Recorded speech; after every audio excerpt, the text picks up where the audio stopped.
Dans ce screencast consacré à l'Active Directory, nous allons voir comment créer notre première GPO. Dans une vidéo précédente, je vous avais expliqué le concept des GPO. Donc pour rappel, ce sont des règles qui permettent d'agir sur votre domaine et ainsi pouvoir fixer des règles particulières pour tel ou tel OU. Pour commencer, nous allons donc démarrer le gestionnaire des stratégies de groupe.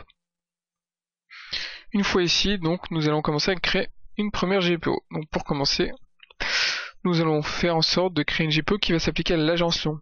Pour rappel, dans l'agence Lyon se trouve notre utilisateur, formateur d'Awan.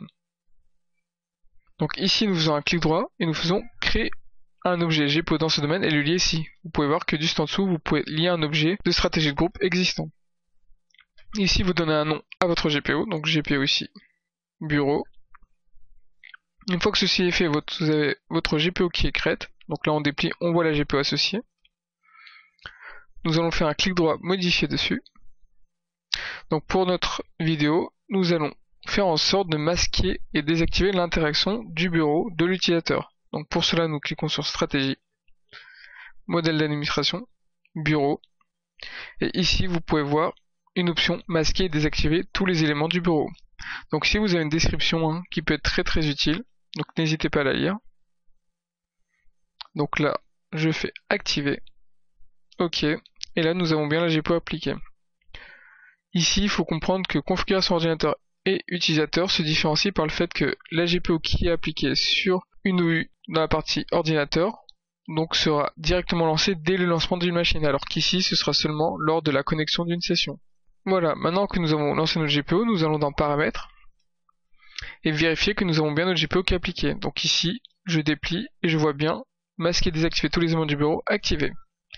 Maintenant que ceci est fait, nous allons donc du côté de notre client et lancer une invite de commande et dedans taper un gp update/force qui va permettre de mettre à jour toutes les GPO du domaine. Une fois que ceci est fait, nous allons redémarrer la session et normalement lors de la reconnexion, nous n'aurons plus d'interaction possible avec le bureau. Voilà, donc ici nous avons notre stratégie qui a été mise à jour, donc là nous n'avons plus qu'à redémarrer la session.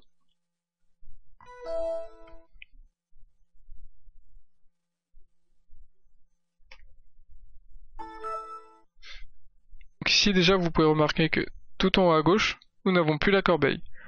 Et lorsque j'essaie de faire un clic droit, je n'ai aucune interaction possible, même avec le clic gauche enfoncé, je ne peux rien sélectionner. Voilà. Donc nous arrivons à la fin de ce screencast consacré à l'Active Directory dans lequel vous avez vu comment appliquer votre première GPO, qui dans notre cas était de bloquer tous les éléments du bureau.